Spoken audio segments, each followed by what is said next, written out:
कह हनुमंत विपत्ति प्रभु सोई, जब तब सुमेरन भजन न होई। जब भजन कीर्तन वो न जानेंगे,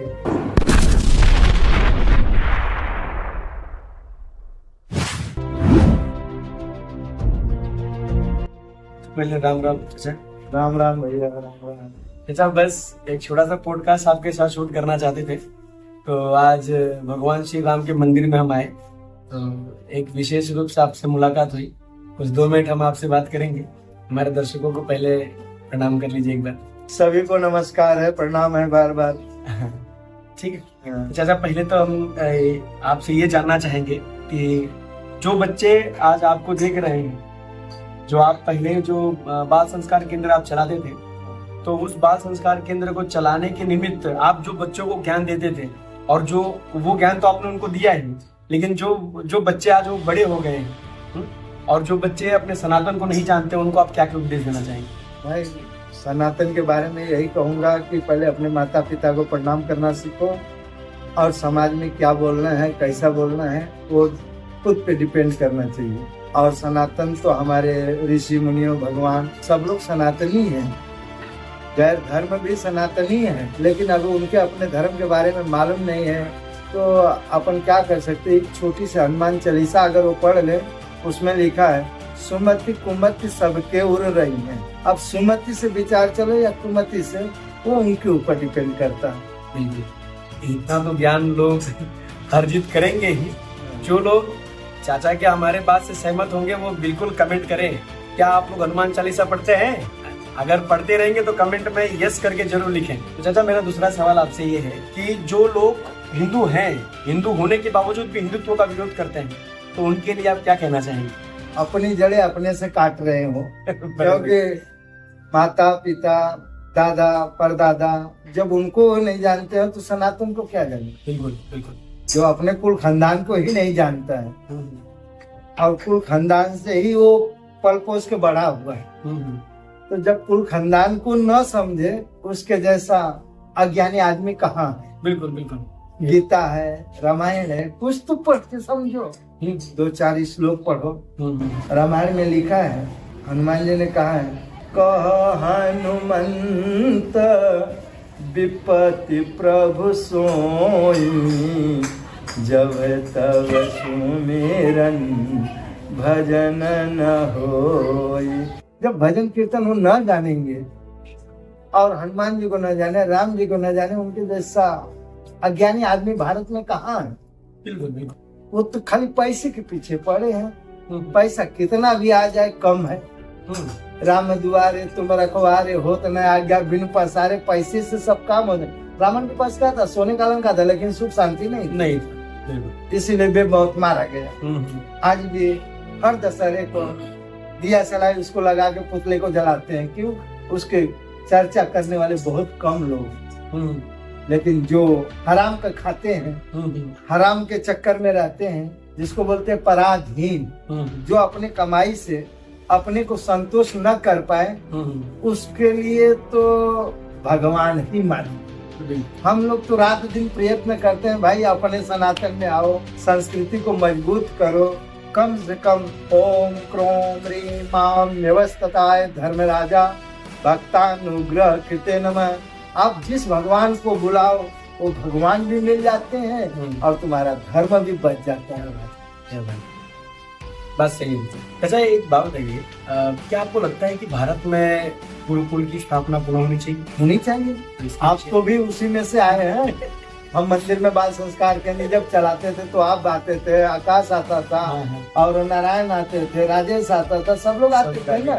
तो आप शिक्षा मजबूत हो गई, आप लोग को नौकरी धंधा मिल गया, आप लोग मजबूत हो गए, तो हम भी मजबूत हो जाएंगे उसमें। नहीं, प्रश्न ऐसा है कि जो गुरुकुल पहले चला करता था, बच्चों को बचपन से ही शिक्षा दी जाती थी। महंगाई का दायरा बहुत हो गया। अब गोकुल खोलने के लिए जगह भरपूर चाहिए, और उसके लिए अर्थव्यवस्था की जरूरत होती है। यहाँ अपने घर में ही अर्थव्यवस्था नहीं चलता है, तो दूसरे धर्म वाले पैसा दिखा देते हैं, उनको लालच में लोग भाग जाते हैं उधर। तो अपने ही माँ बाप को नहीं तौहीन करते हैं, प्रणाम नहीं करते हैं, तो फिर उनको क्या बोले। उनको तो आराम नहीं चाहिए। रामायण में लिखा है पराधीन सपना हूँ सुख नहीं। वो पराधीन हो जाते हैं, अपना माँ को छोड़ देते, बाप को छोड़ देते, धर्म को छोड़ देते, कर्म को भी ध्यान नहीं देते। धर्म क्या है उनको पता ही नहीं। वो जाए मस्जिद में ले जाए, चाहे चर्च में ले जाए, कहीं भी ले जाए और अपना उल्लू सीधा कर लेते हैं। उससे हम लोग को तकलीफ बहुत होता है, लेकिन हम करें तो क्या व्यवस्था। लेकिन अगर भारत में अगर गुरुकुल की पुनः स्थापना करने से सनातन काफी तेजी से आगे बढ़ेगा। बच्चों को अपने भगवान उसको चरित्रवान बनाता है ना। चरित्रवान बनना उसमें आप में मर्यादा होती है। बिल्कुल पुरुषोत्तम वो अपने खुद को फॉलो करे कि मैं क्या हूँ, अपने आप से पूछे कि मैं कौन हूँ, मैं कहाँ से आया हूँ, मुझे जाना कहाँ है, मेरा धर्म क्या है, मेरा कर्म क्या। जो अपने आप से नहीं पूछे वो किससे पूछने जाएगा। जब रामायण गीता न जाने उसके जैसा मूर्ख दुनिया में खोजने से भी नहीं मिलेगा। और वैसे भी ऐसे लोगों का ही धर्मांतरण काफी ज्यादा। ऐसे लड़के लड़कियां जो होती हैं चाचा, मैं एक छोटा सा बात कहूंगा, ऐसे लड़के लड़कियां जो होते हैं जो अपने धर्म के बारे में नहीं जानते हैं, धर्मांतरण करवा लेते हैं। फिर बाद में कहीं हमारी ही लड़कियां, कुछ साक्षी नाम की कुछ लड़कियां हैं जो कि अज्ञान के कारण हो रहा है। ये सब अज्ञान के कारण हो रहा है। फ्रीज वगैरह के अंदर फिर बंद होके आ जाती है। वो क्या है उनके बारे में कहना और सुनना, जब वो ही नहीं समझ पा रहे हैं कि हमें अपने हिंदू में कौन नहीं है, भाई नहीं है, माता नहीं, पिता नहीं, जब वो उनको नहीं जानते, गैर से नाता जोड़ लेते हैं, फिर धर्म चौपट हो जाता है, फिर शरीर बचता है तो वो अपने हवस पूरा करके फिर उनको छोड़ देते हैं। वही लोग बर्बाद होते हैं ये दिन, और वही समाज गंदा करते हैं। बिल्कुल। तो आपने मेन प्रश्न का उत्तर नहीं दिया कि वास्तविक में गुरुकुल की स्थापना होनी चाहिए कि नहीं होनी चाहिए। व्यवस्था तो हो जाएगी। और जो ये हमारे भारत में जो अंग्रेजी का चलन ज्यादा चला है आजकल, तो आपको क्या लगता है कि जो अंग्रेजी भाषा है, जो अंग्रेजों की जो सत्ता रही हमारे ऊपर और उनकी जो अंग्रेजी आज हमारे ऊपर हुकूमत कर रही है, तो क्या अंग्रेजी को हटाकर गुरुकुल की शिक्षा को प्राथमिकता देनी चाहिए? अंग्रेजी को हटाकर गुरुकुल को प्राथमिकता देनी चाहिए। नहीं चाहिए गुरुकुल को। अंग्रेजी क्या है मालूम है?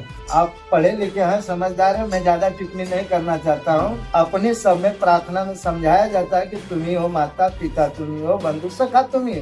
उसमें 3-4 अक्षर 26 अक्षर अंग्रेजी का पढ़ा के DOG डाक माने कुत्ता बना देते तुमको, CAT कैट माने बिल्ली बना के घर में पालते रखते हैं। इसलिए अंग्रेजी शिक्षा खाली डॉक्टर, वकील, इंजीनियर बनाता और कुछ नहीं बनाता, मर्यादा नहीं सिखाता। मैंने अंग्रेजी भाषा हमको मर्यादित नहीं करता है। और जो हमारा गुरुकुल है, जो गुरुकुल की शिक्षा जो हमारी मूल संस्कृत है, उसको अगर बच्चे पढ़ेंगे तो वो संस्कारवान होंगे, चरित्रवान होंगे। ये आप कहना चाहते हैं? 100%। तो चाचा, आप लोगों को उद्देश्य देना चाहेंगे कि कितने लोग जो हमें देख रहे हैं वो अपने बच्चों को गुरुकुल में भेजना पसंद करते हैं? जरा गुरुकुल में भेजना पसंद करे, बाल संस्कार केंद्र में भेजना पसंद करे, मंदिर में आके कम से कम भगवान से कुछ तो शब्द 2-4 बोले, अपने बच्चे को समझाएं कि नहीं भगवान वास्तविक है। अगर वो भगवान नहीं है तो मैं तो तुझे पाल पोस के खिला पिला के बड़ कर रहा हूँ, तुम्हें माता पिता बंधु सखा तो तुम ही तो हो। बिल्कुल। इतना तो समझ में होना चाहिए। वो इतना भी करने को नहीं जानते तो फिर उनके जैसा कौन होगा? ये तो है चाचा, आपका जो बात है काफी ज्यादा कुछ आपकी बातों में बहुत ज्यादा गहराई है। और ये बात हमारे जो हमें देख रहे हैं, जो हमारे व्यूअर्स हैं, उनको काफी ज्यादा तक समझ में आएगी। तो एक प्रश्न, बहुत उम्दा सा प्रश्न है मेरा।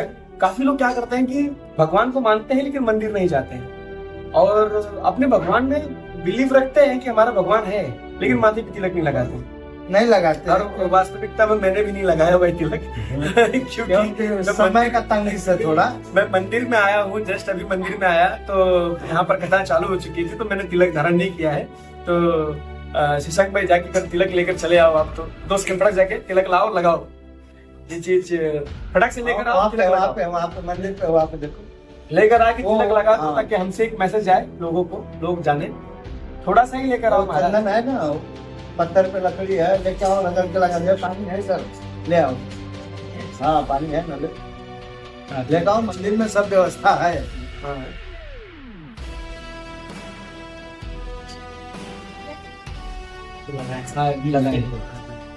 तो मैंने भी तिलक धारण कर लिया है।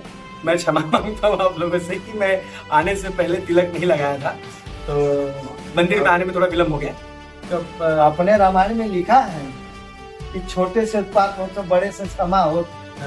तो आपने गलती की, अपनी गलती मान ले। युद्ध रूप व्यापार में अपन कुछ करेंगे तभी तो आगे चलेंगे ना।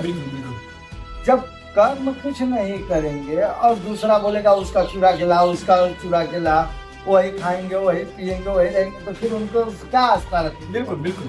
फिर तो उनके जैसा नास्तिक कोई है ही नहीं।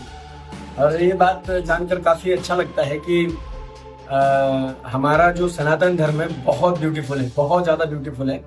एक बार प्रेम से भगवान राम जी का नाम लेकर आप देखिए। पत्रकारिता करते हुए जब अपने सनातन को जान गया, इससे बड़ा और क्या हो सकता है।